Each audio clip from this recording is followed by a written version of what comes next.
अस्सलाम वालेकुम नाज़रीन, मैं हूं ज़मीर हैदर और आप देख रहे हैं प्रोग्राम पब्लिक पल्स। नाज़रीन, आज हमें पता चला है कि पंजाब का कल्चर गाली देना है।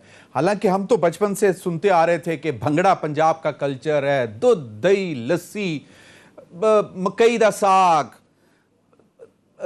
उसकी रोटी रोटी जो आप खाते हैं, मकई की रोटी और सरसों का साग, ये कल्चर है हमारा। भंगड़ा हो गया, इज्जत हो गई लोगों की। पंजाब का कल्चर के किसी के सराहने, आप बुजुर्ग के सराहने नहीं बैठना, आपने पाए की तरफ बैठना है, ये कल्चर है। लेकिन आज हमारे एक ऑनरेबल मेंबर ने हमें बताया कि जनाब पंजाब का कल्चर है गाली देना।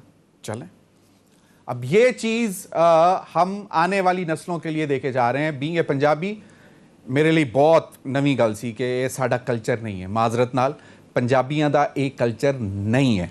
एनी हो नाज़रीन, बड़ी दिलचस्प बात देखने में आई। 3 दिन गुजर गए, बजट पर honourable leader of the opposition की तकरीर नहीं हो सकी। कल जो आपने देखा, मैं उसको दोबारा रिपीट नहीं करना चाहता, जो भी हुआ, किसने क्या गालियां दी, क्या हुआ। आज स्पीकर साहब ने 7 मेंबरान की लिस्ट बनाई कि जी ये ऐवान के अंदर दाखिल नहीं होंगे, जिस पर वही ऑनरेबल मेंबर जो है वो पता नहीं पतली गली से हाउस के अंदर दाखिल भी हो गए, जिन्होंने कहा कि गालियां देना पंजाब का कल्चर है। एनी हो, उसके बाद कुछ और मेंबर्स ने भी जाने की कोशिश की, लेकिन उनको रोक दिया कि स्पीकर साहब ने कहा है। फिर जब इजलास शुरू हुआ तो ऑनरेबल ऑपोजिशन लीडर जब आए और उसके बाद उन्होंने कहा स्पीकर साहब ने कि जनाब 1 मिनट, पहले 6 मेंबर आप दोनों साइडों से दे दें ताकि हम आपकी एक कमेटी बना दें और जो कल वाकया हुआ है इसको इन्वेस्टिगेट किया जाए। जिस पर फिर शोर शराबा हुआ, स्पीकर साहब ने एडजर्न कर दिया। उन्होंने कहा कि जी 15 मिनट बाद आऊँगा। 15-20 मिनट बाद या थोड़ी देर बाद वो फिर आए और उसके बाद जब स्पीच शुरू हुई तो मुबैना तौर पर इतला यह मिली कि एक मेंबर जो ट्रेजरी मेंबर था, उनके सर पे आके एक, कुछ लोग कहते हैं कि मिनरल वाटर की बोतल है, कुछ लोग कहते हैं हैंड सैनिटाइजर की ज़रा सख्त वाली कोई हार्ड बोतल थी, जो उनके मुंह पर आके लगी और फिर उनके नाक की साइड से खून भी निकलना शुरू हो गया। अब ये जब वाकया हुआ तो उसके बाद फिर आज दोबारा जो एक था कि जी इजलास चलेगा, वो फिर नहीं हुआ। दिलचस्प बात नाज़रीन ये है कि ये जो पिंक बुक्स होती हैं जिसके ऊपर सारा बजट इस वक्त इन्हिसार कर रहा है, और इसमें ये होती हैं कि जी बजट जो दिया जा रहा है और फिर बजट 2021 जो जा रहा है आउटगोइंग फिस्कल का, उसका जो बजट एलोकेशन होती है और उसमें रिवाइज्ड जो नंबर आता है उसके फाइनल नंबर्स होते हैं। ये बड़ी दिलचस्प चीज़ होती है। और हमारे रिसर्चर शहरोज़ खान ने, चौधरी शहरोज़ ने कुछ मुझे फिगर्स निकाल के दिए, बड़े मज़ेदार हैं कि नेशनल असेंबली का जो टोटल बजट जो 2020-21 के लिए रखा गया था वो तकरीबन 5 अरब 26 करोड़ 10 लाख रुपए था। ये पूरा सालाना नेशनल असेंबली का बजट है, इसमें मेंबरान की तनख्वाहें भी शामिल हैं, सब कुछ है। तो per day expense 1 crore 44 lakh 13 हज़ार का पड़ता है। अब ये 3 दिन जो हमने बड़े मज़े से थिएटर देखा जो कौमी असेंबली में लगा रहा, वो इस कौम के टैक्स पेयर को पड़ा 4 करोड़ 32 लाख 41 हज़ार रुपए का। अच्छा, मज़ेदार चीज़ ये है कि इसमें मेंबर्स की जो तनख्वाहें हैं वो एक साल की एक एस्टीमेट थी 1 अरब 91 करोड़ 63 लाख 83 हज़ार, और पर मेंबर एक साल में तकरीबन 70 लाख 45 हज़ार रुपए में पड़ता है, और एक महीने वो 5 लाख 87 हज़ार उनके ऊपर खर्च होता है, और पर डे एक दिन का वो बनता है जनाब 19,570 रुपए पर डे एक मेंबर पे। तो अगर ये रफ एस्टीमेट किया जाए जो आज हमने देखा, अगर ये 100 लोग भी थे, कल थे, आज थे या परसों थे, तो ये 3 दिन, अगर एक दिन जो हमने आज ये कोई 15-20 मिनट आधे घंटे की जो भी हमने ये देखा, ये तकरीबन 19 लाख रुपए से कुछ जायद पैसों का पड़ा हमें देखने के लिए। तो ये टिकट जो आज एक दिन का लगा वो सिर्फ और सिर्फ मेंबर्स के हवाले से हमें 19 लाख रुपए का पड़ा, अगर रफली 100 मेंबर्स भी थे हाउस में उस वक्त। तो अगर आप अंदाज़ा लगाएं कि अगर 400 जो भी एग्जैक्ट नंबर है 442 का, अगर 342 का अगर हाउस हो पूरा, तो फिर ये हमें कितने में पड़ता ये सारा सीन देखने का। तो ये बड़ी दिलचस्प बात है। अच्छा, इससे मज़ेदार चीज़ लीडर ऑफ द ऑपोजिशन का जो ये पिंक बुक में जो बजट है 2020-21, यानी कि इस साल का बजट जिस दौरान वो खड़े होके, अभी ये 30 जून को ये माली साल खत्म होना है, जब वो ये बजट तकरीर करने की कोशिश कर रहे हैं, तो हमने हिसाब लगाया कि जी लीडर ऑफ द ऑपोजिशन का भी कोई बजट होता है। और वाज़ेह रहे कि ये लीडर ऑफ द ऑपोजिशन ज्यादा अरसा जेल में रहे हैं, लेकिन इनके चैम्बर और इनके जो पूरा सेक्रेटेरिएट होता है लीडर ऑफ द ऑपोजिशन का नेशनल असेंबली के, उसके लिए जो बजट मुख्तस किया गया था वो था 2,59,02,000, और ये पर मंथ बनता है जनाब तकरीबन 21,58,500 रुपए, और per day leader of the opposition का बजट हमें पड़ता है 70,964 रुपए। और 3 दिन गुजर गए, लीडर ऑफ द ऑपोजिशन की हम तकरीर नहीं सुन सके, और हम चाहते थे कि कम से कम कुछ ना कुछ कंट्रीब्यूशन वो करते, क्योंकि उनके लिए बजट जाता है। और मजे की बात यह है कि लीडर ऑफ द ऑपोजिशन इतना अरसा ऐवान में आए भी नहीं, काफी अरसा जेल में भी रहे, और जितना बजट एस्टीमेट था रिवाइज एस्टीमेट भी उतना ही है, यानी कि इनके बजट में से जो 2,59,02,000 रुपए में थे, कोई वापस भी नहीं गया। मतलब वो अगर 9 महीने या 8-9 महीने जेल में भी रहे हैं तो उनका सेक्रेटेरिएट चलता रहा सारा।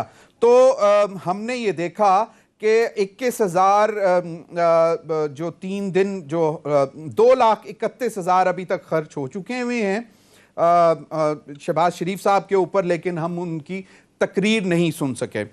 दूसरी जानिब नाज़रीन, एक छोटी सी बात मैं करता चलूं, फिर मेहमानों से तारुफ करवाऊंगा कि ये कितना अफसोस की बात है कि लीडर ऑफ द ऑपोजिशन जो कि बजट के ऊपर स्पीच जो होती है, डिबेट होती है, वो उसको ओपन करते हैं और फिर उसको सब सुना जाता है। लेकिन आज जो दिलचस्प मनाजर थे वो ये थे कि लीडर ऑफ द ऑपोजिशन जब उन्होंने तकरीर शुरू की तो उनके इर्द गिर्द जो गार्ड्स थे, जो असेंबली के, जिनको सार्जेंट एट आर्म्स कहते हैं या जो भी उनका एक खास नाम है, उनकी एक बाकायदा लाइन लगी हुई थी, डिवाइड कर रहे थे वो ट्रेजरी और ऑपोजिशन के बेंचेस को। ऐसे लग रहा था जैसे पता नहीं साउथ कोरिया और नॉर्थ कोरिया बैठे हुए हैं एक दूसरे के सामने, आमने सामने। और फिर ये बड़ी थी सूरत हाल देखी। लेकिन हुकूमती लोगों का शायद ये भी ख्याल है क्यों ये सब PMLN इसलिए कर रही है और ये जानबूझकर इंस्टिगेट इसलिए कर रही है कि 22 तारीख को FIA ने शहबाज शरीफ साहब को बुलाया हुआ है, और वो जो मुबैना तौर पर 25 अरब रुपए की मनी लॉन्ड्रिंग है रमज़ान शुगर मिल और अल अरेबिया शुगर मिल्स के हवाले से, और उनको पहले भी नोटिस जारी हुए हैं। तो 22 जून को उनको खदशा ये हो रहा है कि शायद शहबाज शरीफ साहब इसलिए ये सारा ऑपोजिशन ड्रामा रचा रही है कि कहीं वो अरेस्ट ना हो जाएं। इन्हीं तमाम मामला पर बात करेंगे। मेरे साथ सेनेटर कामिल अली आगा साहब, सीनियर रहनुमा पाकिस्तान मुस्लिम लीग काफ। बहुत बहुत शुक्रिया सेनेटर साहब आपका मुझे प्रोग्राम में ज्वाइन करने का। सेनेटर जावेद अब्बासी साहब पाकिस्तान मुस्लिम लीग नून के हैं, मुझे टेलीफोन पर ज्वाइन कर रहे हैं। मेजर जनरल एजाज अवान साहब सीनियर तजियाकार भी मेरे साथ मौजूद हैं। बहुत बहुत शुक्रिया जनरल साहब आपका। जावेद अब्बासी साहब, अगर इजाज़त दें तो आपसे बात शुरू करना चाहूँगा। ये सारा आपने देख लिया, सुन लिया, अगर इजाज़त दें तो शेख रोहेल असगर साहब ने जो आज बात की, सवाल जब उनसे पूछा गया ये गाली का, तो वो भी ज़रा सुन लें ताकि फिर मैंने बात अपनी शुरू इसी से कही थी। प्रोड्यूसर साहब ज़रा क्विकली अगर ये आप सुनवा दें। जी जावेद अब्बासी साहब, ये कल्चर है जी हमारा।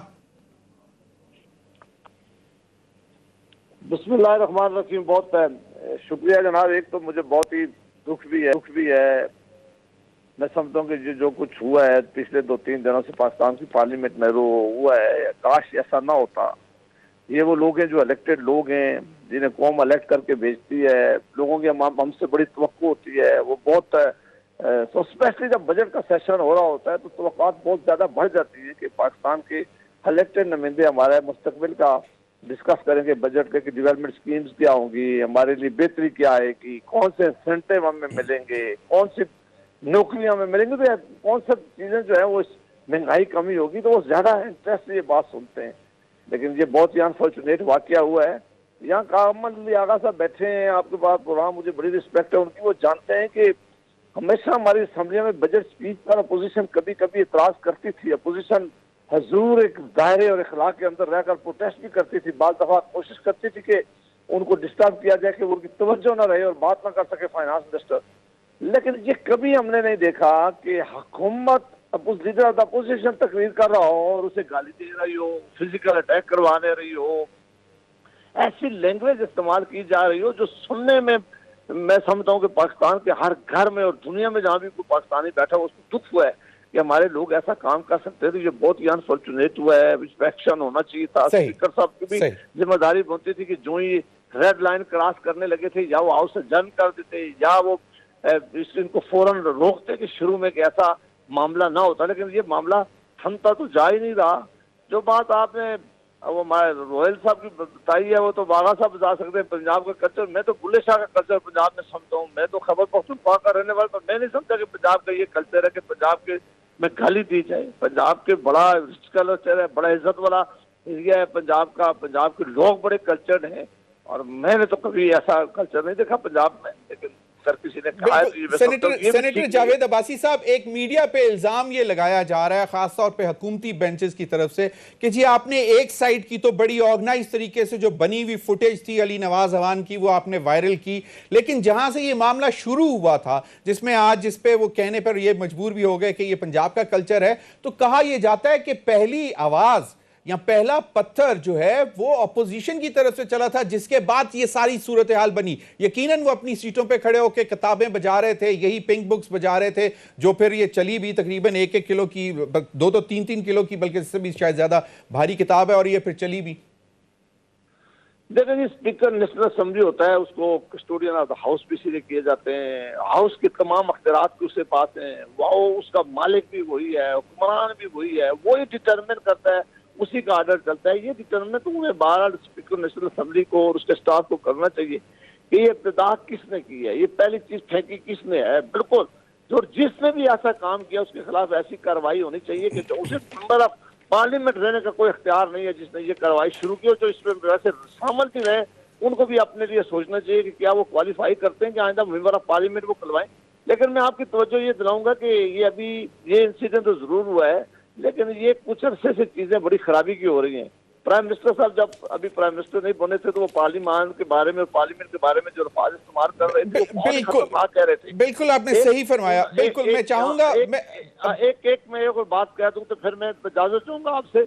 मैंने किसी और प्रोग्राम में मैं बैठा था, उन्होंने मुझे कहा कि आपकी मैं प्रोग्राम इतना ले लूं। दूसरा, कुछ ही दिन पहले जो फरदौस आशिक अवान साहबा ने जो काम टीवी एक शो में किया, क्या वो करने वाला था मेरे साथ? बिल्कुल जी, किसी भी तरह कोई भी जस्टिफाई नहीं करता, लेकिन सवाल ये पैदा होता है तो क्या ये काम इन्हें करना चाहिए? सही, बिल्कुल सही। हमारा मुस्लिम लीग और पीपल पार्टी की हुकूमत में भी हम एक दूसरे की तकलीफों के ऊपर बहुत खुश नहीं सोते थे, लेकिन ये गालिम क्लोज का दवाज जो अभी पीटीआई ने शुरू किया है, जो ये कल्चर इन्होंने शुरू किया, और प्राइम मिनिस्टर साहब शाबाश देते हैं रात को लोगों को बुला के, आपने बड़ा अच्छा किया कि आपने बिल्कुल मुबैना तौर पर ये इल्जाम भी लगाया जा रहा है। जावेद अब्बासी साहब बिल्कुल सही कह रहे हैं, ये इल्जाम भी लगाया जा रहा है कि प्राइम मिनिस्टर की हिदायत पर मुबैना तौर पर ये सब कुछ हुआ है और उन्होंने कहा कि लीडर ऑफ द ऑपोजिशन की तकरीर नहीं सुनी। बहुत बहुत शुक्रिया आपके वक्त का। मैं सेनेटर कामिल अली आगा साहब की तरफ जाऊंगा। कामिल अली आगा साहब, अगर इजाजत दें तो शाहिद खान अब्बासी साहब ने बहुत मुख्तसर सी बात की है स्पीकर से, वो भी सुन लें और फिर जरा मुझे बताएं कि ये हमें कितने में पड़ रहा है और ये टिकट हमें कितने में पड़ा 3 दिन का। कामिल अली आगा साहब, आपने इनकी बात तो सुन ली, लेकिन ये 3 दिन हमें अगर सिर्फ मेंबर्स की जो तनख्वाह जाती है उस देखा जाए तो ये तकरीबन 3 दिन हमें एवरेज, अगर 100 मेंबर भी पर डे थे, पीर मंगल बुध, तो ये हमें 57 लाख रुपए से कुछ जायद का ये टिकट पड़ा है ये 3 दिन शो देखने का। क्या कहते हैं? देखें, ये बड़ी अफसोसनाक बात है। मैं ज़मीर हैदर, मेरा 4थी टर्म है पार्लियामेंट के अंदर। बिल्कुल बिल्कुल। मैंने सारी ज़िंदगी इस किस्म के वाक़यात नहीं देखे। मैंने हमेशा देखा कि अपोजिशन हो या ट्रेयरी हो, वो रूल्स ऑफ बिज़नेस जो हैं उसके तहत चलते हैं। अपोजिशन एहतजाज करती है लेकिन उसकी भी क़यूद होती हैं और हदूद होती हैं और क़यूद होती हैं, और उसके तहत ही एहतजाज भी होता है और प्रोटेस्ट भी होता है।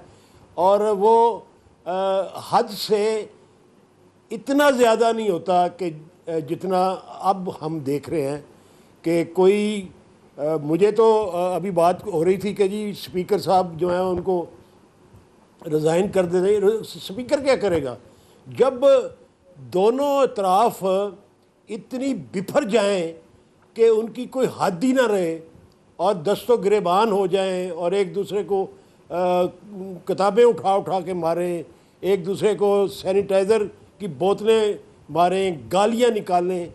तो इसमें मैं नहीं समझता कि कोई रूल्स ऑफ बिजनेस पर अमल दरामद करा सकता है और किसी की ये बसात में होगा कि वो बतौर स्पीकर भी इसको कंट्रोल कर सके। ये तो बड़ी अफसोसनाक बात है, बहुत ही इंतहाई। और जितने पैसे खर्च आपने बता दिया, अब मैंने इससे ज़्यादा क्या बताना है? आपने तो लिखा हुआ पढ़ के बता दिया ना, आपने तो एस्टिमेट आपको किसने दिया है और बिल्कुल दुरुस्त दिया। कामिल साहब, ये पिंक बुक्स जो है ना, ये बजट की पिंक बुक सब कुछ खोल के रख देती हैं सामने। जी हर चीज़ है जी, अखराजात का तखमीना होता है बिल्कुल। और हर ये देखें ना बजट इजलास, वैसे तो ये जब लोग कहते हैं ना जी कि बजट जो है उसको लोग तवज्जो से सुनते हैं, मैं कहता हूँ कि असम्बली की जब भी कार्रवाई होती है सबसे ज़्यादा फीडबैक अवाम की तरफ से आती है। मैं इतनी दफ़ा मेंबर रहा हूँ, पीटीवी इसका एक टाइम मुकर्रर था कि जिस वक्त इजलास की कार्रवाई दिखाता था, क्वेश्चन तो आंसर उसकी सेशन लाजमी feedback दिखाता था वो। बिल्कुल पूरी कॉन्स्टिट्यूंसी से हमें उसका फीडबैक मिलता था कि आपने ये बात की, आपने ये सही कहा, आपने ये गलत कहा, फलां ने दुरुस्त कहा, फलां ने गलत कहा। तो लोगों का इंटरेस्ट तो हर वक्त अपने अवामी नुमाइंदों की तरफ और असम्बली की तरफ रहता है।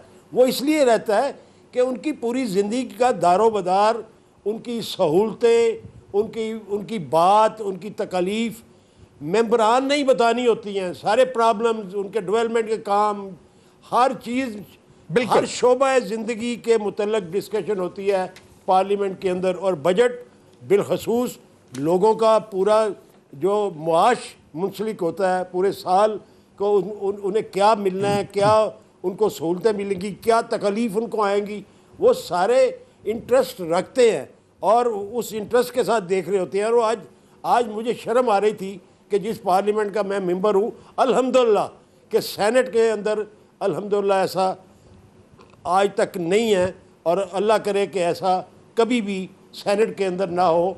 लेकिन मैं समझता हूँ कि ये मुझे तो अब शुबा ये होने लग गया है ज़मीर हैदर कि ये किसी साजिश के तहत किया जा रहा है।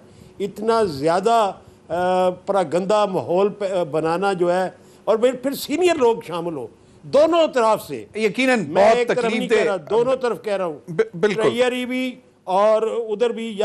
यानी जिस जगह पे एक्स प्राइम मिनिस्टर जो है वो बैठे हों और आज सीने चढ़ा रहे हों और एक दूसरे की जो गाली गलौच हो रही हो उसका हिस्सा बन रहे हों, तो ये बिल्कुल कामिल आगा साहब, बिल्कुल आपने वाकया नहीं है। इसके पीछे मुझे ऐसे लगता है जैसे कोई किसी मंसूबे के तहत किसी साजिश का शिकार हो रही है हमारी इस वक्त पार्लियामेंट। बिल्कुल आगा साहब, जानबूझ के आगा साहब रोहेल असगर साहब, शेख रोहेल असगर साहब बड़े पुराने पार्लियामेंटेरियन, आपके साथ उठना बैठना, बड़ा सीजन पार्लियामेंटेरियन। आप भी पंजाब के, मैं भी पंजाब का। मेरे साथ तो वो काउंसलर भी रहा है 79 में। मैं और वो एक ही लाहौर की जो बल्दियात थी उसमें काउंसलर थे हम दोनों।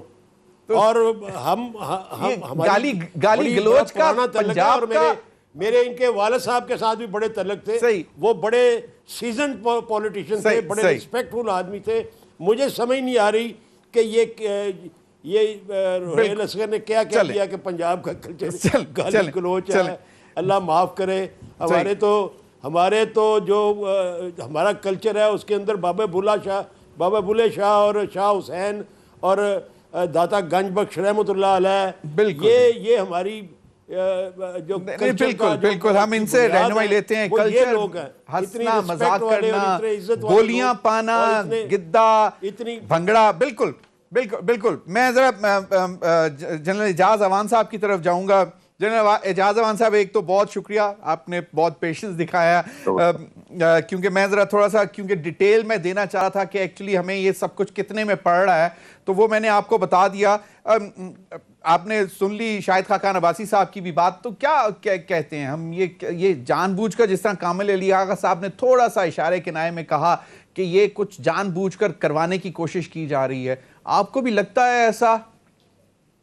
Thank you very much Zameer Athar. मैं बड़े सब्र से इसलिए सुन रहा था कि दोनों मौजूद पार्लियामेंटेरियन हैं और कामिल अली आगा साहब को तो मैं पर्सनली एक दूसरे को जानते हैं and I have great regard for him. बात यह है कि अगर दो मौजूद पार्लियामेंटेरियन जो खुद जिनका इतना एक्सपीरियंस है, ये चौथा टेन्योर है कामिल अली आगा साहब का जैसे वो कह रहे हैं, तो शायद मैं तो पार्लियामेंटेरियन नहीं हूँ, लेकिन मेरे साथ शायद वो एग्री करें कि ओवरऑल मॉरल डीजनरेशन या अखलाकियात बहुत जवाल पजीर हो रही हैं। और इसमें अगर आप पार्टी चेयरमैन का रवैया देखें, जो लैंग्वेज उस दिन बिलावल जरदारी ने असेंबली के फ्लोर पे खड़े होके कही और जिस तरीके से उन्होंने पूरा चीख चिल्ला के कहा कि तुम इतने बेशर्म हो, तुम इतने बेगैरत हो, और ये 3 दफा ये लफ्ज दोहराया पार्टी के चेयरमैन ने। दूसरी तरफ अभी ये जो फॉर्मर प्राइम मिनिस्टर हैं अब्बासी साहब, ये कुछ शर्म होती है, कुछ हया होती है, ये इनकी पार्टी का क्लीशे बन गया है। लेकिन आप मुझे बताएं कि इनका ये अल्फाज इस्तेमाल करना और ये जो रवैया जो आज वो स्पीकर से इस्तीफा मांग रहे हैं, जिस दिन एतजाज अहसन साहब और चौधरी निसार फ्लोर पे खड़े होकर दो सीनियर मोस्ट मौजूद तरीन पार्लियामेंटेरियन एक दूसरे के खिलाफ लैंग्वेज इस्तेमाल कर रहे थे, मुसलसल स्पीकर को एड्रेस करके एतजाज साहब कह रहे थे कि ये फिर गालियां दे रहा है एक दूसरे, I will send you to the cleaners, ये लैंग्वेज इस्तेमाल हो रही थी। क्या उस दिन स्पीकर ने इस्तीफा दिया था? लेकिन स्पीकर क्या कर सकता है? बिल्कुल कामिल अली आगा साहब की बात दुरुस्त है कि क्या स्पीकर इनके रवैये, इनके कंडक्ट और उसको कंट्रोल कर सकता है? वो माइक तो बंद कर सकता है, शायद असेंबली के इजलास को पोस्टपोन भी कर सकते हैं, एडजर्न भी कर सकते हैं, लेकिन कितनी दफा होगा? अगर पार्टी के चेयरमैन और सीनियर तरीन लोगों का रवैया ये होगा, आप अपोजिशन, ये बिल्कुल दुरुस्त बात है कि बजट को सुनने के लिए और कौमी वसाइल के इस्तेमाल के लिए जो प्रपोजल्स आई हैं वो फ्लॉलेस नहीं हो सकती। इंसानों का बनाया हुआ बजट है, उसमें 10 कमजोरियां होंगी। अगर अपोजिशन के पास उससे बेहतर वसाइल के इस्तेमाल का कोई तरीका है तो कौम के सामने रखें, पार्लियामेंट के सामने रखें, ताकि उन दोनों को परखा जा सके कि क्या हुकूमत गलत है या अपोजिशन के पास बेहतर तजावीज मौजूद हैं।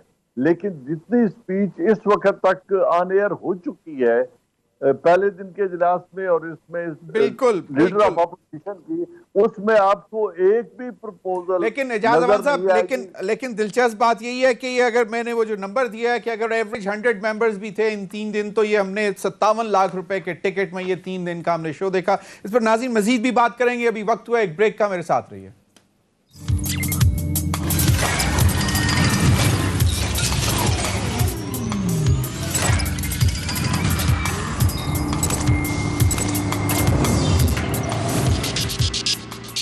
Welcome back. कामिल अली आगा साहब, आज हाजी अकरम चीमा साहब जिनको सैनिटाइजर की बोतल लगी और उसके बाद फिर आज का माहौल भी खराब हो गया, उन्होंने तो वार्निंग दे दी है कि ये मामला अब ऐवान से बाहर जाएगा। क्या कहते हैं वो जरा सुन लें।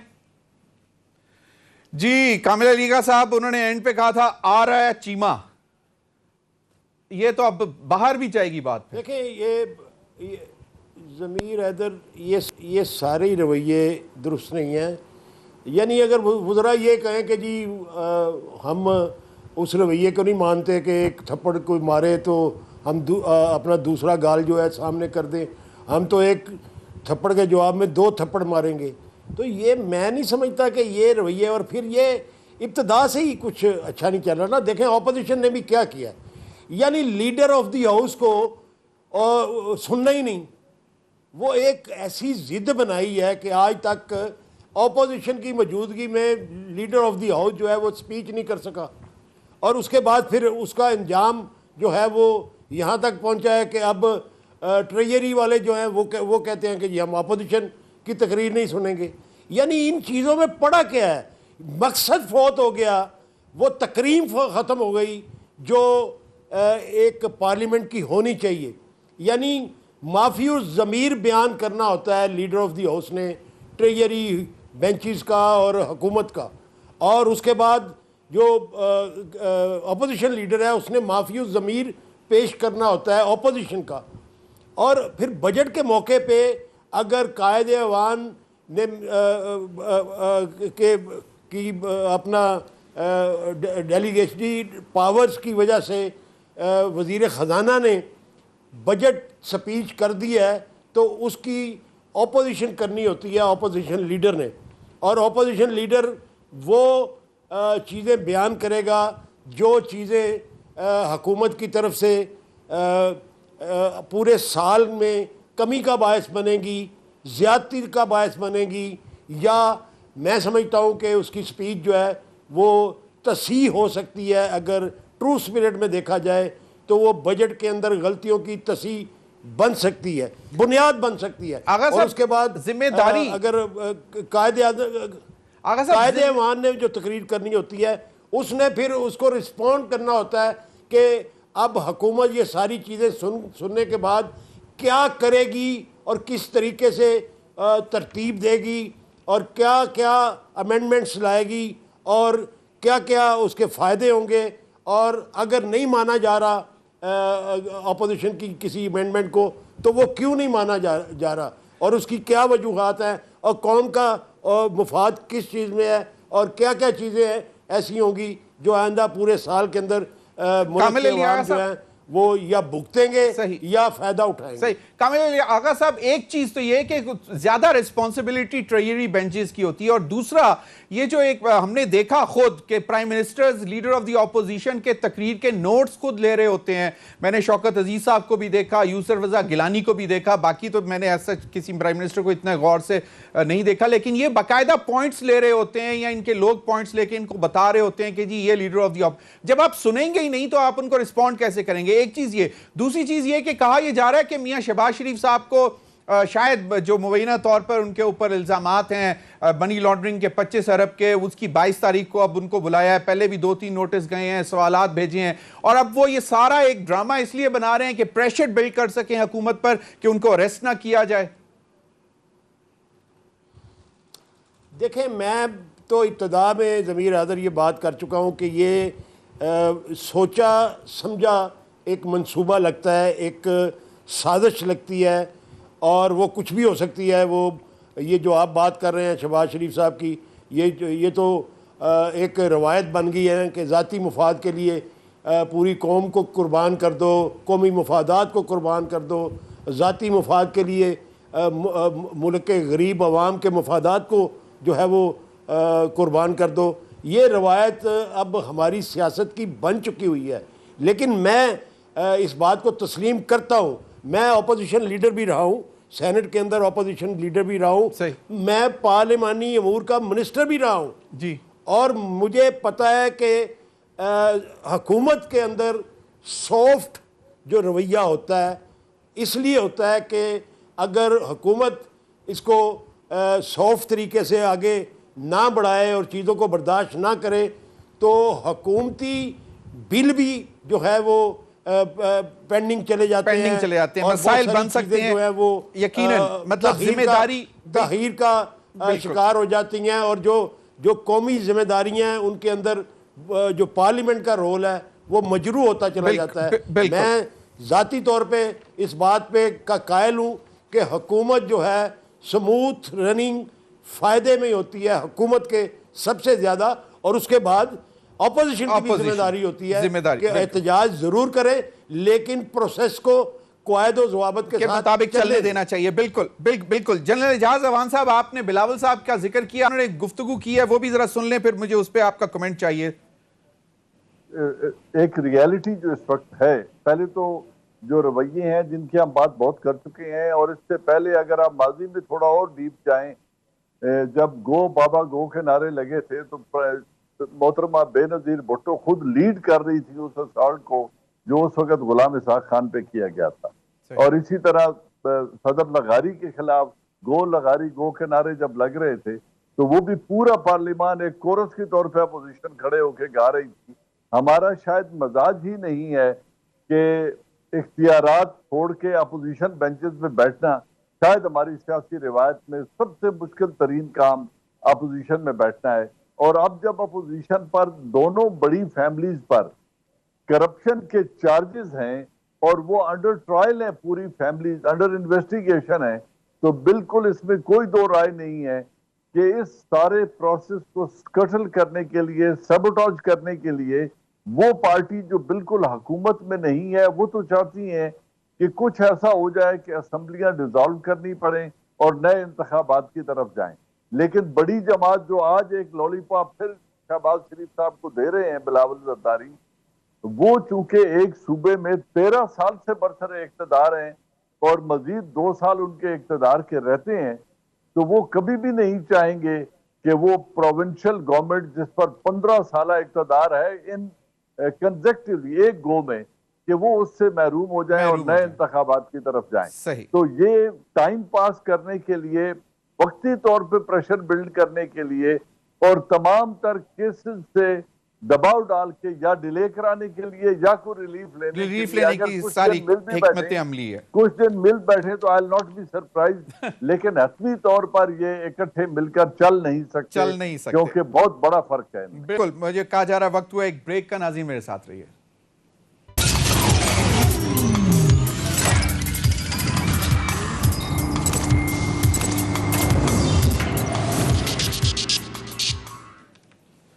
वेलकम बैक नाज़रीन। कामिल अली आगा साहब, एक तो ये कि टैक्स पेयर्स पैसा लग रहा है, ठीक है, बजट भी उम्मीद है पास हो जाएगा। ये ऑपोजिशन जो बिलावल साहब ने कहा कि मिलकर प्लान बना रही है, इसमें आपको क्या लगता है? और दूसरा ये कि पीएमएलएन कोई अंदरूनी तोड़ फोड़ का शिकार है या वो मामला तय हो गए इनके?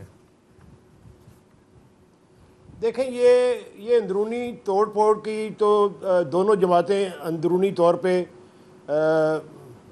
हमेशा शिकार रहती हैं। असल में बात यह है कि इन्होंने अपनी जमातों के ऊपर ऐसा कब्ज़ा किया हुआ है कि अपनी आमरीत मसलत की हुई है और बावजूद इसके कि आपस में बेशुमार इख्तलाफात हैं और ये नून लीग के अंदर तो बड़े गहरे इख्तलाफात हैं और ये आज के नहीं, ये बड़ी पुरानी हिस्ट्री है, इब्तदा से लेके आज तक ये सारी मेरी आँखों के सामने है। लेकिन मैं समझता हूँ कि वो अब आपको एक इश्तहार ज़रूर मीडिया पे चलाना चाहिए कि बहुत हो गई, बस खुदारा। अब ये सियासत, ये ज़ातियात की सियासत जो है, ये इसको एक तरफ रख के ये खुदा के लिए इन्होंने अल्लाह को जान भी देनी है और अवाम के मफादात का तहफ़्फ़ुज़ इनकी ज़िम्मेदारी है। अवाम जिस मुसीबत में मुब्तला हैं, जिस इस कोरोना के दौर में जिस अज़ियत का शिकार पाकिस्तान की अवाम हुए हैं, इनको ज़रा सा ख्याल नहीं है। आज इनको ये चाहिए था कि अपने रवैयों को तब्दील कर लेते। मौत सामने खड़ी है और इनको फिर भी अल्लाह का खौफ नहीं आता, ये फिर भी ज़ातियात की बात और ज़ातियात की सियासत कर रहे हैं। आगा ये अवाम की सियासत कब करेंगे? आगा साहब, पाकिस्तान पीपल्स पार्टी तो चलें, जो कुछ भी है यहाँ पे मुल्क में रहकर फेस कर रही है। यकीनन बिलावल साहब भी कोशिश कर रहे हैं कि उनके वालिद साहब के मतलब जो केसेस हैं, लेकिन शहबाज शरीफ साहब और उनकी क़यादत तो बाहर है, फिर मरियम साहिबा यहाँ पे हैं। शहबाज शरीफ साहब भी अपने बड़े भाई को बचाने की कोशिश कर रहे हैं। देखें, इसमें कोई शक नहीं कि पीपल्स पार्टी बावजूद इसके कि वो अपने मफादात का तहफ़्फ़ुज़ भी करते हैं और अपने मफादात का, ज़ाती मफादात को तरजीह भी देते हैं, लेकिन वो सियासी रवैया जो है उसको हाथ से नहीं छोड़ते। काफ़ी हद तक वो अपने सियासी रवैयों को पर कायम रहते हैं और अपना मजाज भी पॉलिटिकल रखते हैं। लेकिन मुस्लिम लीग नून के अंदर ये ना रवायत कायम हो सकी है और ना ही होगी, मुझे नज़र नहीं आ रहा। ये इनकी तब्दीली भी आएगी तो क्या है, एक ही ज़हन है, एक ही माइंड सेट है। मियाँ नवाज शरीफ साहब का हो, मियाँ शहबाज शरीफ साहब का हो, मैं उनकी ज़ात की तरफ नहीं जाता। मेरे उनके साथ बड़े अच्छे तल्लक भी रहे हैं, हम एक जमात में भी रहे हैं, लेकिन मैं समझता हूँ कि एक बात तो कहनी बन जाती है ना कि उनको अब चाहिए, इतनी देर अल्लाह पाक ने उनको मौका दिया इस मुल्क के ऊपर हुक्मरानी करने का, तो अब अवाम की को डिलीवर करने की भी बात करें ना, अवाम को भी अपनी डिलीवर जात को करने तो की डिलीवर बात कर करें। लिया, बिल्कुल। अपने खानदान को भी डिलीवर कर लिया, सही। अपनी बैरून मुल्क जायदादें बना ली, पाकिस्तान में भी बना ली। अब खुदा के लिए बस करें, अब पाकिस्तान के अवाम के मुतल्लिक अवाम के मुतल्लिक सुने। अपनी जात है। ये जनता- दोनों जमातें, दोनों ज़मीर अदर, ये जी। दोनों जमातें जब जाती मुफाद होते हैं, जब इनका मुश्तरका मुफाद होता है तो ये आपको एक टेबल पे नजर आते हैं। सही। जब इनका जाती मुफाद होते हैं तो अलग-अलग होते हैं। बिल्कुल। जनरल एजाज अवान साहब, योर टेक। में कामिल अली आगा साहब की बात को पूरी कौम एंडोर्स करेगी कि ये फैमिली फिफ्डम्स हैं हमारे यहाँ जो पॉलिटिकल पार्टीज हैं, and with in the party intra party democracy का कोई वजूद नहीं है। वो खानदानी विरासत है, ममलूकियत है, और उनसे बाहर कोई बात नहीं कर सकता। रही नवाज शरीफ साहब की पार्टी की बात, तो बड़े अरसे से एक ख्वाहिश है शहबाज शरीफ साहब की कि वो अपने बड़े भाई को किसी एक बेहतर रवैये, सियासी रवैये की तरफ कन्विंस कर सकें, लेकिन वो इतने नवाज शरीफ साहब हट धर्म हैं और इतने वो अपनी जिद पे कायम रहने वाले आदमी हैं कि वो छोटे भाई की बात बड़े अरसे दराज से जब से सियासत में है वो ना सुनते हैं ना उसकी कोई गुंजाइश है। सही। और ये रवैया अब भी ऐसा ही रहेगा, क्योंकि जहां पार्टियों में चेयरमैनशिप वसीयत से और फादर के हुक्म से ट्रांसफर बहुत बहुत शुक्रिया मेजर जनरल एजाज अवान साहब, सेनेटर कामिल अली आगा साहब। नाज़रीन, अब तक के लिए इतना ही, इजाजत दीजिए। अल्लाह हाफिज।